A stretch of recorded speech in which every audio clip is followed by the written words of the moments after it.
سوال یہ بھی ہے کہ کیونکہ ان کی جو ہمارے لیڈران ہیں ان کے اوپر تو سوال اٹھتے ہیں کہ کس طرح کس کو اکوموڈیٹ کیا جا رہا ہے، لیکن سر کچھ جماعتوں کے اوپر یہ بھی الزام اس وقت لگ رہا ہے کہ وہ انتخابات میں جانا بھی نہیں چاہتی ہیں۔ اب جے یو آئی فے کا جو بیان ہے ایک سے زائد مرتبہ کہ جی یا تو فروری میں انتخابات کروا لیں یا نومبر میں کروا لیں، اس کے اوپر پیپلز پارٹی نے بھی ریزرویشنز شو کی ہیں، نون لیگ بھی پہلے کرتی رہی ہے، تو کیا واقعی کچھ جماعتیں اس وقت انتخابات نہیں چاہتی ہیں یا ساری ہی نہیں چاہتی ہیں جو کہ پی ڈی ایم کے اندر تھی؟ وجہ کیا ہے کہ جنوری میں اس سے پہلے بھی تو الیکشن ہوتے رہے ہیں، پھر اس مرتبہ کیا تبدیلی ہے؟ پی ڈی ایم کی جو بڑی جماعتیں ہیں ان میں ماں سوائے پیپلز پارٹی تو خیر پی ڈی ایم کا حصہ نہیں تھی، ان کو پتہ ہے کہ اس وقت اگر ہماری جو 16 ماہ میں ہم نے کارنامے انجام دیے ہیں، ہمیں افراط زر 40% تک لے کر گئے، ٹھیک ہے، آپ نے ملک کی معیشت کا بیڑا غرق کر دیا۔ آپ کے یہاں اگر بلو پاورٹی لائن ورلڈ بینک کی رپورٹ کے مطابق 34% لوگ تھے، وہ بڑھ کر ایک سال کے دوران 39%، 40% ہو گئے، 39.4 یا 6%۔ تو لوگ اتنی مشکل میں ہیں کہ لوگ ان کو معاف نہیں کریں گے، اوپر سے پھر ان پہ ان کی پرانی جو کرپشن کی کیسز ہے اس کا بوجھ ہے، تو انہیں پتہ ہے کہ اگر وہ اس عالم میں انتخابات میں جاتے ہیں، گو کہ ان کو اکیلے بھی دوڑنے دیں، تب بھی لوگ ان کا استقبال جو ہے وہ پھار پھول لے کے نہیں کریں گے، ٹھیک ہے نا؟ تو ان کو پتہ ہے اس لیے یہ اس سے بھاگنا چاہتے ہیں۔ پیپلز پارٹی کی صورتحال مختلف ہے، پیپلز پارٹی جو ہے وہ سندھ میں بڑی مضبوط ہے، اس کو کوئی مقابلہ نہیں ہے، کوشش کی جا رہی ہے ایم کیو ایم، جے یو آئی ایف اور خاص بنائے، لیکن کہ بہت زیادہ چیلنج کر سکے پارٹی کو۔ پیپلز پارٹی کو یہ بھی امید ہے کہ ہم پنجاب میں اور کے پی میں اور بلوچستان میں ان روڈز بنا سکتے ہیں، کہ اگر آج ہم ایک ہیں تو ہو سکتے 1.5 ہو جائیں، 2 ہو جائیں ہماری، ہے نا؟ پیپلز پارٹی چینج کرے گی، پارٹی جتنا دور اقتدار سے رہے گی سندھ میں کم از کم، وہ سندھ تو ان کے پاس پکا ہے، لیکن ضیاء صاحب سر آپ نے ابھی سندھ کا حوالہ دیا ہے، وہاں پر بھی سر اب ایم کیو ایم، جی ڈی اے اور جے یو آئی فے کا الائنس بننے جا رہا ہے اگینسٹ دا پاکستان پیپلز پارٹی، تو وہ بھی سندھ سے اگر آپ کو لگتا ہے کہ اگر وہ الائنس بنتا ہے تو ایک تو یہ کہ وہ obviously جو وفاق میں حکومت بنے گی اس کے قریب ہوگا، دوسرا کیا پیپلز پارٹی کو کوئی دھچکا پہنچا سکے گا؟ تھوڑا بہت ظاہر ہے کہ بند تو باندھیں گے، جو اگر یہ تقسیم ہوں گے تو پیپلز پارٹی کو اور آسانی ہو جائے گی،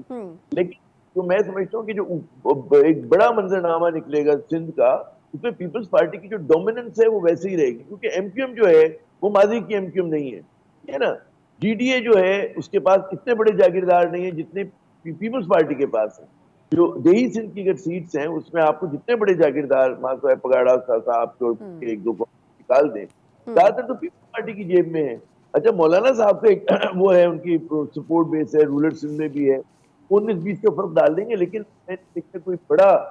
پارٹیکلی اپسیٹ ہوگا، کیونکہ پی ٹی آئی جو دوسری ہیں وہ آپ تقسیم ہوں گی، پیپلز پارٹی بھی اس کی دعوے دار ہوگی اربن سندھ کے اندر اور ایم کیو ایم بھی ہوگی، تو بھی دیکھتے ہیں کہ کہاں چیزیں جاتی ہیں۔ لیکن اچھا عامر ضیاء صاحب ٹھیک آپ بات کر رہے ہیں کہ وقت کے ساتھ ساتھ تو وہ نیریٹو جو ہے وہ تبدیل ہو سکتا ہے، لیکن سر ابھی تک جو ہم فیل دیکھ رہے ہیں، جس طرح مریم صاحبہ نکلی ہیں، گیدرنگز کر رہے ہیں پولیٹیکل، یا شہباز شریف صاحب بھی کر رہے ہیں، تو ابھی وہ مومنٹم بنتا ہوا نظر نہیں آ رہا سر، وہ ان کے جو جلسے ہیں وہ یا کارنر میٹنگز ہیں اس میں وہ عوام کا رسپانس نہیں آ رہا۔ کیا نواز شریف صاحب کے آنے کے بعد صحیح معنوں میں اس میں جان پڑے گی، یا وجہ کیا ہے سر کہ لوگ اس طرح نکل نہیں رہے، یا آپ کو لگتا ہے کہ یہ ایک طرح سے وارم اپ پروسیس ہے، اس میں آہستہ آہستہ ہوگا تو پھر ردم بنے گا؟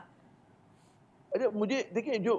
قابل غور بات ہے کہ یہ میدان میں تنہا دوڑنے کی کوشش کر رہے ہیں، مقابلہ تو ان کا مطلب ہے کوئی جو اصل پارٹی اس کو تو روکا ہوا ہے، لیکن اب کوئی اور مطلب ہے نئی پارٹی آ جائے یا کوئی اور ایک اتحاد بن جائے، کیونکہ قدرت جو ہے وہ ویکیوم نہیں چھوڑتی، کوئی نہ کوئی تو آئے گا، لیکن آپ یہ دیکھیں کہ لوگوں کا اس لیے رسپانس نہیں آ رہا کہ مسئلہ کریڈیبلٹی کا ہے۔ نواز شریف صاحب ایک کموڈٹی ہیں، 40 سال سے وہ اس ملک میں سیاست کر رہے ہیں،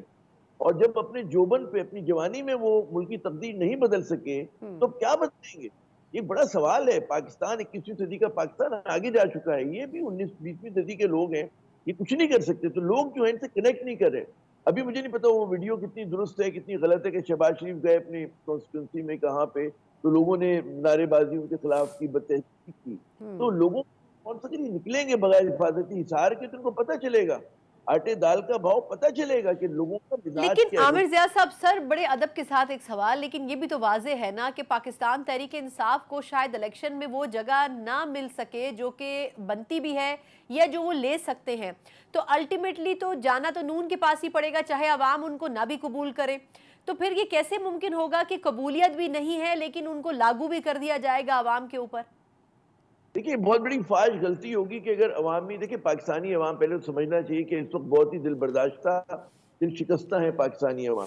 اس میں اگر ایک متنازع الیکشن ہوتے ہیں، دیکھیں پی ٹی آئی نے جو گناہ کیے، جو جرائم کیے، اس کا حساب دیں، احتساب کریں، کسی کو مطلب ہے اس پہ ہم کوشچن نہیں کرتے. لیکن اب یہ کہتے ہیں کہ وہ لوگ کہ جن کا ماضی پی ٹی آئی سے بھی زیادہ داغدار ہے،